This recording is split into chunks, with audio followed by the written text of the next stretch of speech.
وہ خوشخبری ملنے والی ہے جس کا سارا سال عاشقان رسول کو انتظار ہوتا ہے۔ مسجدوں سے اعلان ہوگا مبارک ہو رمضان کا چاند نظر آ گیا ہے۔ کتنا مبارک اعلان ہوتا ہے یہ۔ جو گناہگار ہے نا، ہم مسلمانوں کی لاٹری ہے، یاد رکھو رمضان یہ بیڑا پار ہے جس کو رمضان مل گیا۔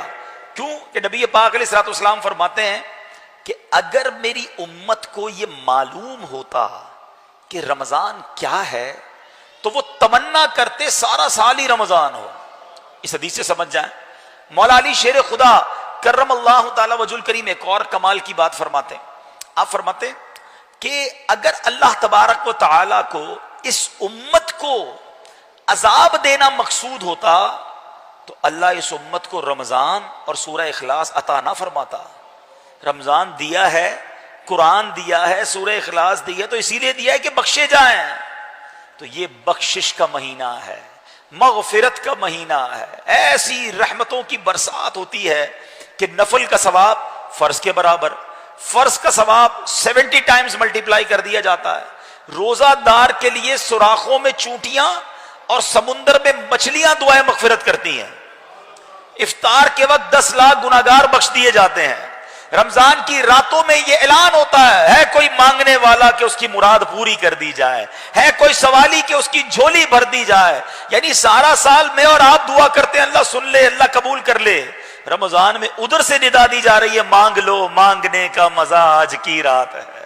اب اگر پھر بھی کوئی حاصل نہ کرے، پھر بھی رمضان میں اللہ کو راضی نہ کر پائے، بتائیں اس سے بڑا محروم کون ہوگا؟ جب رمضان کی آخری رات آتی ہے نا، اللہ فرشتوں سے فرماتا ہے فرشتوں اس مزدور کے بارے میں کیا کہتے ہو جس نے مزدوری پوری کی؟ فرشتے کہتے ہیں مولا اس کو تو پوری مزدوری ملنی چاہیے۔ اللہ فرماتا ہے فرشتوں گواہ ہو جاؤ میں نے سب کی مغفرت فرما دی۔ یعنی ایچ اینڈ ایوری تھنگ یہ ہمارے لیے تیار ہے۔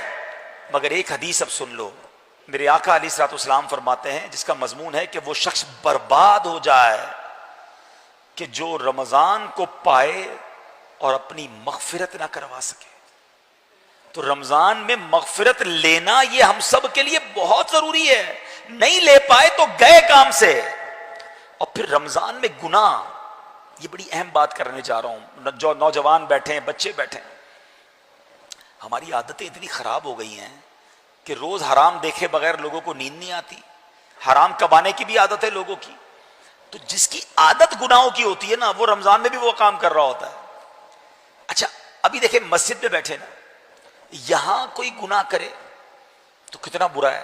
خدا نہ خواستہ یہاں کوئی میوزک بجانا شروع کر دے تو لوگ کیا کہیں گے؟ یار خدا کا خوف کرو، اللہ کے گھر میں یہ کر رہے ہو۔ حالانکہ یہی کام باہر بھی وہ کرتا ہے، باہر بھی گناہ تھا، مگر مسجد میں آیا تو یہ گناہ اور سنگین ہو گیا نا۔ تو اسی طرح رمضان چونکہ رحمتوں کا مہینہ ہے، ہم پر رحمتوں کی برسات کرنے آ رہا ہے۔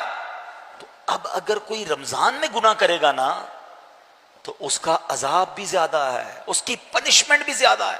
ایک حدیث پاک کا مضمون ہے، اس کا جز ہے کہ جو رمضان میں ایک گناہ کرے اس کے 1 سال کے اعمال برباد کر دیے جاتے ہیں۔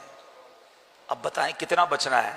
موبائل تو ساتھ ہی ہوگا نا، دوست بھی وہی ہوں گے، باتیں بھی وہی ہوں گی، انداز بھی وہی ہوگا، گالی گلوچ بھی جن کے منہ پر ہے وہ کہاں سے جائے گی؟